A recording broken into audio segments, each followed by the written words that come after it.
Oui, Hélène, merci infiniment pour être d'accord de faire ce qui est notre quatrième conversation. Tu avais commencé à la Serpentine quand on s'était vu pour le marathon sur les jardins. Et on va parler de ça un tout petit peu plus tard parce que c'est aussi lié à l'espoir. Mais aujourd'hui, on est ici à Paris en compagnie aussi de Christina Bechter, la fondatrice de Engadine Art Talks, qui est cette plateforme formidable, pluridisciplinaire, chaque année à l'Engadine, dans cette vallée. L'Engadine est la vallée vraiment entre le nord et le sud, puisque c'est très proche de l'Italie, mais c'est aussi des glaciers, c'est des hautes montagnes, et la vallée est sur 2000 mètres. Et c'est là, Sils Maria, d'ailleurs, à côté de Zuoz, où Nietzsche a eu cette épiphanie de l'éternel retour. Et d'ailleurs, dans cette maison à Sils Maria, il a écrit Zarathustra, mais où beaucoup d'artistes, d'écrivains, aussi Adorno, ont eu aussi des peintres comme Gerhard Richter, ont eu des inspirations dans cette vallée du Engadin. Et c'est ça qui donne donc le nom à ces talks, c'est le Engadin Art Talk. Le thème cette année est à Zuoz et à Paris, ici, au Centre Georges Pompidou. On va présenter le film qu'on fait aujourd'hui et l'espoir. Et évidemment, c'est aussi lié à Bloch, au philosophe allemand Bloch, qui parlait du principe d'espoir. Et d'ailleurs, lui aussi a une histoire avec le Engadin. Et un thème qui est de grande urgence et de grande actualité. D'ailleurs, philosophe Byung-Chul Han écrit un livre en ce moment même sur l'espoir. Il dit nous devons raconter un autre monde, une autre société. Et l'espoir se refait à ce qui n'est pas encore et peut-être ce qui n'est pas encore né. C'est intéressant aussi l'idée de l'espoir actif, non, dont parle Joanna Macy par rapport à l'écologie, non, par rapport à l'environnement. Et on en a parlé la dernière fois. Beaucoup de ce livre qui est en train de sortir maintenant, mais dont tu m'avais parlé, de la genèse de Incendie. Donc, ça va être un peu le thème de la conversation d'aujourd'hui. Mais avant qu'on plonge dans les questions sur le livre, je voulais commencer par une question un peu plus générale, puisque dans une conversation avec nos amis Olivier Zam et Donatien Grau, Olivier te demande sur ton enfance en Algérie, et tu réponds « I'm a mass of continents, contradictions, compatible incompatibilities. I was born in Algeria, and I am the result of the history of the world at a very specific era, an era rife with violence, revolt, promise, hope and despair. » Donc il y a déjà là, par rapport à l'enfance, le thème de l'espoir, mais au milieu de violence, de révolte et de promesses. Est-ce qu'on pourrait peut-être commencer par ça? Alors, je vais commencer par te dire que quand j'ai reçu la question, je me suis dit de manière très directe, en fait, l'espoir, c'est une chose que je ne connais pas. Et d'ailleurs, là, tu dis le mot espoir et tu dis pas le mot espérance. Comment tu dirais espérance, justement, en allemand? Parce qu'après tout, on a déjà un problème avec la langue. Hoffnung, c'est pas espérance. C'est pas la même chose. Et je ne sais pas comment on dirait espérance et espoir en allemand. Je pense qu'il n'y a qu'un mot. Je ne sais pas s'il y en a deux. Hoffnung. Mais il n'y a qu'un mot. Mais en français, il y en a deux. C'est-à-dire qu'en français, quelque chose s'introduit qui dit attention, l'espoir et l'espérance, c'est pas du tout la même chose. Erwartungshaltung.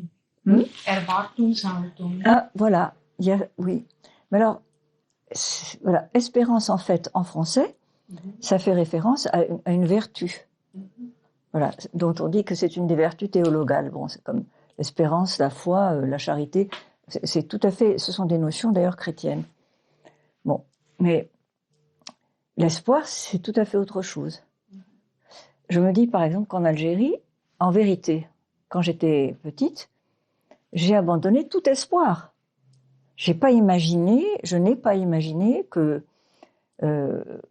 voilà, qu'il fallait attendre, qu'on pouvait espérer, voilà, qu'on pouvait espérer quelque chose de ce pays. Parce qu'il était tellement dévoré par les démons, par les haines, par les racismes. Et je me suis dit, toute jeune, je me suis dit, c'est un pays qu'il faut fuir. Et là, je l'ai fait. C'est-à-dire que je n'ai pensé qu'à ça, et dès que j'ai eu 18 ans, j'ai fui. Parce que je n'avais pas d'espoir. Ça, c'est très important. L'espérance, c'est au fond un état. Bon. Mais après, je me suis dit, mais dans ma vie, est-ce que j'ai espéré ou qu'est-ce que j'ai espéré?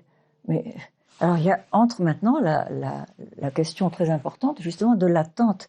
parce que nous fonctionnons en français et dans les langues romanes avec le mot esperanza ou voilà, qui a affaire avec le thème de l'attente. Voilà. Bon, qui est beaucoup moins, qui n'est pas dans Hoffnung. Il y a pas d'attente. Voilà. Là, on est dans un autre monde. C'est pour ça qu'en allemand, on peut peut-être aussi dire, je sais pas, c'est définitivement espérance, on peut traduire par Hoffnung, mais je pense aussi par Zuversicht. Zuversicht, bien sûr. Mais Zuversicht, c'est autre chose. C'est ce qui va, c'est le moteur de l'espoir. En effet, on peut pas imaginer un espoir vivant sans Zuversicht. Il faut qu'il y ait une mise de foi. Il faut qu'on croie. Il faut qu'il y ait de la confiance. Bon. Alors moi, je me suis dit, au fond, justement, quand j'étais enfant et jeune, je ne croyais pas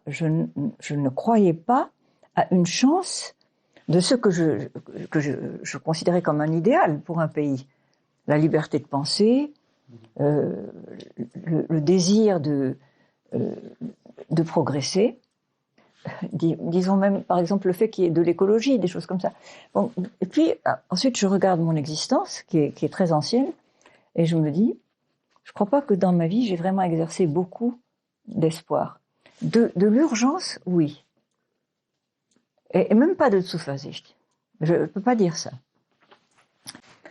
Mais sinon, je me disais ces derniers temps, au fond, celui avec qui je suis en rapport permanent depuis aussi longtemps que Montaigne, c'est quand même Kafka.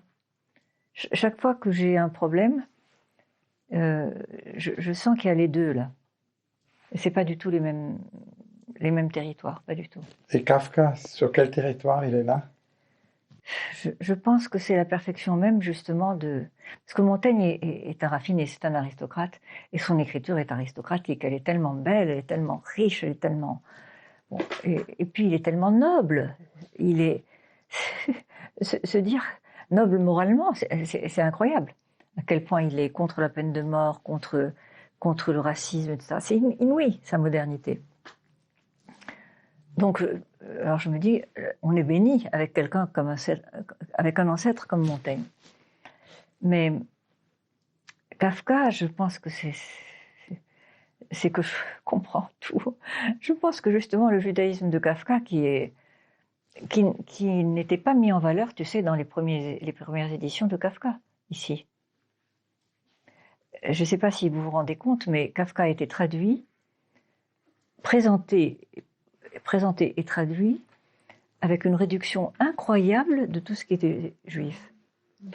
Et c'est seulement maintenant, quand on a commencé à avoir de nouvelles traductions, et qu'il y a eu aussi les nouvelles éditions de Kafka en Allemagne, que tout d'un coup est apparu quelque chose d'immense, voilà, et qui est la présence permanente de ce fond comme ça juif, enfin de judéité complexe.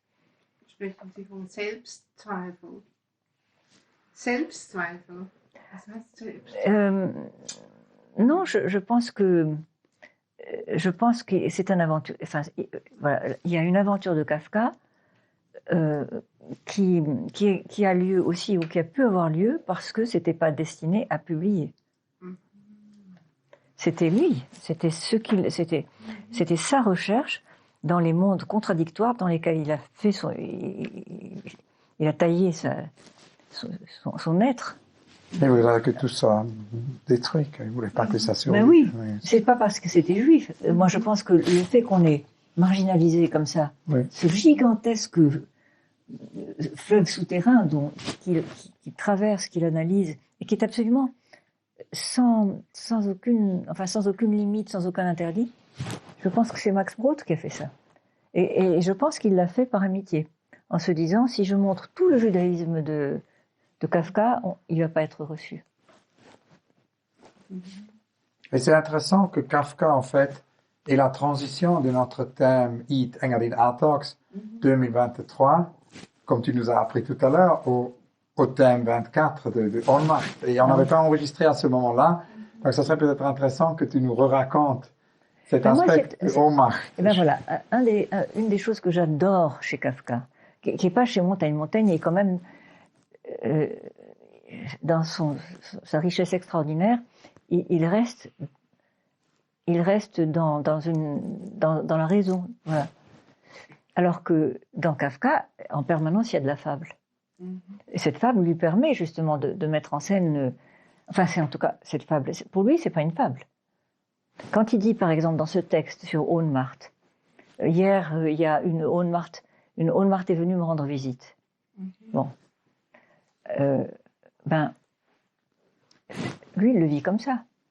Moi d'ailleurs, c'est des choses que je vis comme ça. C'est-à-dire, je me dis, quand il m'arrive des choses qui ne se concrétisent pour moi que sous forme, finalement, de transposition, de figures. Voilà, c'est des figures, je me dis. Mais là, par exemple.